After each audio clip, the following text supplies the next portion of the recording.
नमस्ते मित्रों, कथा निधि चैनल पर आपका बहुत बहुत स्वागत है। हमारी आज की कहानी जानी मानी स्थापित लेखिका उषा वधवा जी की लिखी हुई कहानी है। कहानी का नाम है एक अनूठा रिश्ता। उषा जी का बहुत बहुत धन्यवाद करते हुए हम कहानी शुरू करते हैं। मैंने भीतर कमरे में झांका। प्रोफेसर कुछ पल वहीं रुककर तेजी से बाहर निकले। उनकी छलकती आंखें बता रही थी कि कहानी का अंत हो गया। क्या इसी को इच्छा मृत्यु कहते हैं? द्वार प्रोफेसर नीलमणि ने ही खोला था। सीधा तना शरीर, गंभीर चेहरा और मेरी कल्पना के विपरीत एकदम भाव शून्य। सोचा जाए तो एक अजनबी युवक को सामने देखकर किसी के चेहरे पर कोई भाव आ ही क्या सकता है। मैंने कहा, क्या मैं प्रोफेसर नीलमणि से मिल सकता हूँ? मेरा अंदाजा सही था। वे बोले, मैं ही हूँ नीलमणि। मैंने फिर हिम्मत बटोर कर कहा, क्या मैं भीतर आकर 2 मिनट बात कर सकता हूँ? वह बिना कुछ बोले चुपचाप भीतर की ओर मुड़ गए। उनके ठीक पीछे चलता चलता मैं उनके ड्राइंग रूम तक पहुंच गया। उन्होंने हाथों से ही मुझे बैठने का इशारा किया और स्वयं भी बैठ गए। फिर प्रश्नवाचक मुद्रा में मेरी ओर देखा। मैं सोच में पड़ गया। इतने चुप्पे व्यक्ति के साथ कैसे बात हो सकती है, और वह भी इतनी अंतरंग? पर कहना तो था ही मुझे। 200 किलोमीटर दूर में इसीलिए तो आया था। मुझे दादी ने भेजा है। दादी? कौन? उन्होंने मेरी बात पूरी होने से पहले ही पूछा। उनके चेहरे पर थोड़ी सी उत्सुकता जागी। मेरी दादी, यानी माधवी पाठक। आप शायद उन्हें माधवी वर्मा के नाम से जब पहचानते हैं। मैंने आज तक कोई चेहरा एक पल के भीतर इस कदर परिवर्तित होते नहीं देखा। दृढ़ कठोर चेहरे पर एकाएक कोमलता फैल गई थी। हल्की सी एक मुस्कान लहर की भांति घूम गई उनके चेहरे पर। परंतु उसके साथ कुछ और भी था। उदासी? नहीं, मैं ठीक से कोई नाम नहीं दे पाऊंगा उस भाव को। दादी सख्त बीमार है और आपसे मिलना चाहती है। मैंने कहा। क्या हुआ माधवी? मेरा मतलब मिसेज पाठक को? सर, आप अन्यथा न ले, लेकिन मुझे आपके बारे में पता है, अतः आप उन्हें नाम से बुला सकते हैं। कम से कम मेरे सामने औपचारिकता की जरूरत नहीं। शायद अपने चेहरे पर उभर आए भावों को वह मेरे सामने बेपर्दा नहीं करना चाहते थे। एकदम से उठ खड़े हुए और बोले, मैं तुम्हारे लिए चाय बना लाता हूँ, फिर इत्मीनान से बैठकर बातें करेंगे। कुछ देर हो गई तो मुझे लगा मुझे उनकी सहायता करनी चाहिए। मैं रसोई घर की तरफ बढ़ा ही था कि मेरी नज़र शयन कक्ष के खुले द्वार के भीतर चली गई। सामने मेज पर फ्रेम में एक बड़ी सी फोटो रखी थी, जो बिल्कुल बुआ जैसी लग रही थी। मेरे पैर उधर ही मुड़ गए। किसी के शयन कक्ष में बिना इजाजत घुसना बदतमीजी है, जानता हूँ, और मैं ऐसा करता भी नहीं। परंतु बुआ की फोटो, और यहाँ पास जाकर देखा तो शक्ल तो कुछ वैसी ही थी, पर 2 चोटियां, जबकि बुआ के बाल तो बचपन से ही छोटे छोटे कटे हुए हैं। और फिर यह सलवार सूट, अच्छी तरह से ओढ़ा हुआ दुपट्टा। मैं असमंजस की स्थिति में खड़ा था कि प्रोफेसर साहब मुझे ढूंढते वहीं आ पहुंचे। मैं अपनी गुस्ताखी के लिए क्षमा मांगता, इससे पहले ही वह बोले, आज सुबह से ही माधवी की बहुत याद आ रही थी, तो फोटो निकाल कर उससे बातें करने लगा। मन में कुछ ठीक नहीं लग रहा था। एक समय था जब एक दिन भी हम न मिल पाने पर परेशान हो जाते थे। अब तो उसे देखे ही वर्षों बीत गए। 48 वर्ष और 4 महीने सर, मैंने जोड़ा। बहुत कुछ जानते हैं मेरे बारे में बरखुरदार, जबकि मैं तो तुम्हारा नाम तक नहीं जानता। आपने पूछा ही कब सर? मैंने शरारत से मुस्कुरा कर कहा। जाने क्यों मुझे उनसे बहुत अपनापन लग रहा था। सर का संबोधन तो इसीलिए कर रहा था क्योंकि और मुझे कुछ सूझा ही नहीं, और प्रोफेसर रहे होने के नाते वह यह संबोधन सुनने के आदी भी होंगे। मेरा नाम नीलमणि है, दादी का दिया हुआ। अब पता चला कि क्यों। लगता है बहुत लाडले हो अपने दादी के। बहुत सर, मुझे दादी नहीं पाला है। माँ एक कॉलेज में पढ़ाती हैं, बाकी समय भी अनेक गतिविधियों में व्यस्त रहती हैं। नौकर होने पर भी मेरी देखभाल दादी स्वयं ही किया करती थी। पर दादी ने तुम्हें मेरे बारे में क्यों बताया? हुआ यह कि मैं अपने साथ काम करती एक लड़की के साथ विवाह करना चाहता था। अड़चन यह थी कि वह ईसाई थी। एंजेला नाम है उसका। माँ को तो मैंने मना लिया, परंतु पापा को मनाना सरल नहीं था। मम्मी की भी वह सुनने वाले नहीं थे। वही परंपरागत सोच, जो वह सोचे, जो वह चाहे, बस वही होगा। दादी ने पापा से किस तरह हाँ करवाई ये तो वही जाने, लेकिन मैं खुशी के मारे दादी से लिपट गया और बोला, दादी हुक्म करिए, मैं आपके लिए क्या कर सकता हूँ। तब वे बोली, हट पगले, अपनों का काम किसी लाभ के लिए किया जाता है क्या? तुझे खुश देखकर ही मैं खुश हो गई। यूं मेरा भी एक काम है जो वैसे भी तुम्ही को करना है, पर आज नहीं, वक्त आने पर बताऊंगी। सर, यह बात 1.5-2 वर्ष पहले की है। पिछले वर्ष वह कुछ अस्वस्थ रहीं। ठीक तो हो गई, लेकिन उन्हें यह भान भी हो गया कि सफर का अंतिम छोर आ पहुंचा है। एक दिन एक लिफाफा मुझे देकर बोली, कभी मुझे अचानक कुछ हो जाए तो इस पते पर स्वयं जाकर खबर कर देना। नाम पता सब इसमें लिखा हुआ है। तभी उन्होंने मुझे आपके बारे में थोड़ा सा बताया था। मैं उस दौर से स्वयं गुजर चुका था, अतः समझ सकता था। पर अभी वह अस्पताल में दाखिल है और मुझे आपके पास भेजा है। एक बार आपसे मिलने की तीव्र इच्छा है उनके मन में। अंतिम इच्छा ही समझ लीजिए। ज्यादा वक्त नहीं है हमारे पास। मैं आपसे निवेदन ही कर सकता हूँ चलने के लिए। मैं कार लेकर आया हूँ।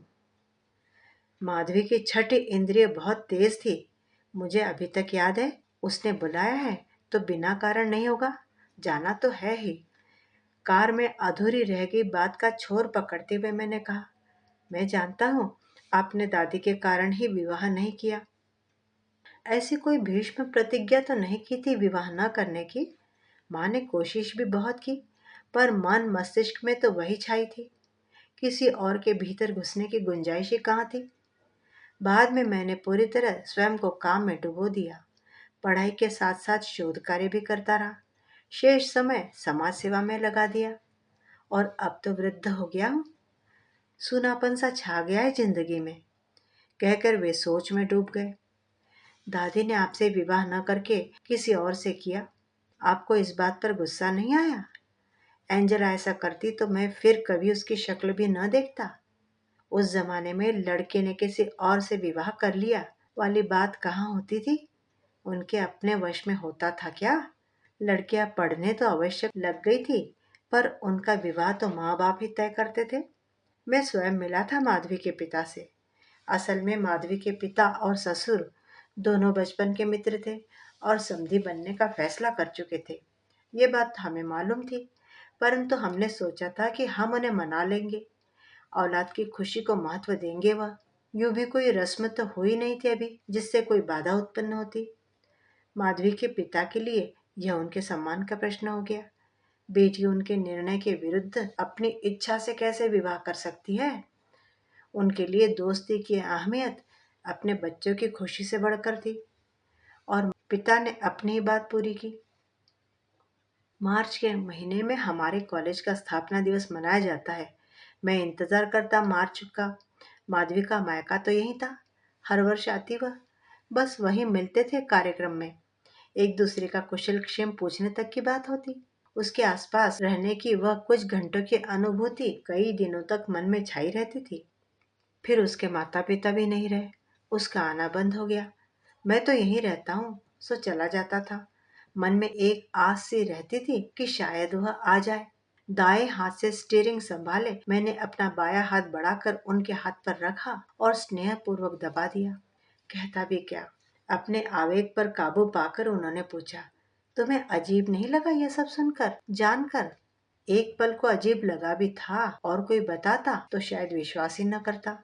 दादी को तो सब एक आदर्श के रूप में ही मानते हैं, हमारे संबंधी, मित्र, परिचित सब। परंतु शांति से जब सोचा तो यही लगा कि उन्हें जो जीवन जीने को दिया गया उसमें तो उन्होंने कोई कमी नहीं रहने दी। हमारे दादा अपने भाई बहनों में सबसे बड़े थे। बचपन से ही मैं देखता आया हूँ कि उन सब के प्रति दादी ने अपने दायित्व अच्छी तरह और प्रसन्नता पूर्वक ही निभाए हैं। दादू की बहनें अपने भाई से अधिक अपनी भाभी यानी कि मेरी दादी के अधिक करीब थी। दूर पास के सभी रिश्तेदार दादी के स्नेह पात्र थे। स्नेह का अनंत स्रोत था उनके पास, जो सब में बांटकर भी खत्म नहीं होता था। दादू ठीक उनके उलट थे। स्नेह जैसे फालतू शब्द उनके शब्दकोश में थे ही नहीं। सब उनसे डरते थे। उनकी आज्ञा का उल्लंघन तो नहीं कर पाते थे, पर करीबी रिश्ता भी किसी से नहीं था उनका, दादी से भी नहीं। अपने अंतिम दिनों में तो वह और भी चिड़चिड़े स्वभाव के हो गए थे। लेकिन दादी ने बिना शिकायत उनके अंतिम समय तक उनकी पूरी देखभाल की। हर कड़वी बात को वह कैसे मुस्कुराकर सुन लेती थी। कहाँ से पाती थी वे इतनी शक्ति, यह कुछ कुछ अब समझ में आने लगा है। तमाम उम्र तो औरों के लिए जीती रही दादी, औरों की सोचती रही। अब इस अंतिम घड़ी में क्या उन्हें अपने लिए जीने का हक नहीं है? मैंने अस्पताल के करीब ही एक होटल में प्रोफेसर नीलमणि को ठहराया और उन्हें ठीक 5:45 अस्पताल पहुंचने को कह दिया। प्रोफेसर साहब का इंतजाम करके जब मैं अस्पताल पहुंचा तो दादी ने उत्सुकता पूर्वक मेरी ओर देखा। मैंने उन्हें हाथ के इशारे से आश्वस्त किया कि काम हो गया है। यह सुनकर उनकी निगाह दरवाजे पर ही टिक गई। यूं लग रहा था कि वह अपनी आंखें बहुत प्रयत्न पूर्वक ही खुली रखे हुए हैं। दो चार परिचित जो मिलने आए थे अब जा चुके थे। मिलने वालों का समय समाप्ति पर था। जब मैंने प्रोफेसर साहब को बरामदे के दूसरे छोर से अंदर घुसते देखा, मैंने मम्मी पापा को नीचे कैंटीन में जाकर जलपान करके आने को कह दिया। वो शीघ्र जाए इसके लिए यह झूठ भी जोड़ दिया कि उनके लौटते ही मुझे किसी जरूरी काम से घर जाना है। प्रोफेसर नीलमणि को मैं भीतर दादी के पास ले गया और काम का बहाना बनाकर बाहर खिसक आया। कहीं भी न जाकर मैं बाहर बरामदे में ही टहलता रहा। लगभग आधे घंटे के बाद नर्स के डेस्क पर घंटी बजी और नर्स को इसी कमरे की तरफ तेजी से आते देखा। मैंने भीतर कमरे में झांका। प्रोफेसर अपने हाथों का सहारा देकर दादी को तकिए पर सुलाने का प्रयास कर रहे थे। कुछ पल वहीं रुककर वह तेजी से बाहर निकले और द्वार पर मेरे पास से गुजरे। उनकी छलकती आंखें बता रही थी कि कहानी का अंत हो चुका है। क्या इसी को इच्छा मृत्यु कहते हैं? इस बारे में विचार फिर कभी। अभी तो मुझे एक और जरूरी काम करना है। मैं कमरे से बाहर निकला तो दूर मम्मी पापा आते दिखाई दिए। उन्हें कमरे के भीतर जाने का इशारा करके मैं प्रोफेसर साहब की तलाश में तेजी से सीढ़ियां उतर गया। इधर उधर देखने पर स्वागत कक्ष के एकदम पिछली बेंच पर प्रोफेसर साहब को बैठा पाया। सिर दीवार से टिका हुआ और बंद आंखों से अश्रु ढुलक रहे थे। दोनों बाहें निर्जीव सी, जैसे उनमें अपने आंसू पोंछने की ताकत भी न बची थी। मैं चुपचाप जाकर उनकी बगल में बैठ गया और अपने बाजू को उनके बाजू में लपेट लिया। वर्षों से दबे उनके आंसुओं को बह जाने दिया। जो दुख औरों के संग बांटे जा सकते हैं, उनका सहना उतना कठिन नहीं होता जितना उन दुखों का जो अपने भीतर दबाकर रखने पड़ते हैं, वह भी मन की एकदम निचली परतों में। बहुत बोझिल होती है उनकी पीड़ा। मैं उनके पास बैठा उनके हृदय को पढ़ने का प्रयास करने लगा। उनके हिस्से का दीपक किसी और के घर में रोशनी करता रहा और यह उस दीपक की सलामती की दुआ मांगते रहे। आज जब वह बुझ गया है तो उस परिवार में ऐसी वीरानी नहीं छाई जैसी वीरानी इनके मन में छा गई है। उस परिवार में तो वह आज भी विद्यमान है, अपने बच्चों के रूप में, उनके बच्चों के रूप में। पर इनके पास बस चंद स्मृतियां ही शेष हैं, बहुत पुरानी, सीमित और बांझ। हाँ, बांझ, क्योंकि स्मृतियां तो फलती फूलती नहीं, वे धुंधली पड़ती जाती है, सिमट सिकुड़ जाती है। यह तो प्रोफेसर साहब का आंतरिक बल ही था जिसने अब तक उन स्मृतियों को जीवित रखा था। मुझे संतोष है मैं उन्हें यहाँ ले आया। उन्होंने अपने शेष जीवन के लिए कुछ यादें और जुटा ली हैं। उनके आंसू कुछ थमे और उन्होंने मेरी उपस्थिति को महसूस किया।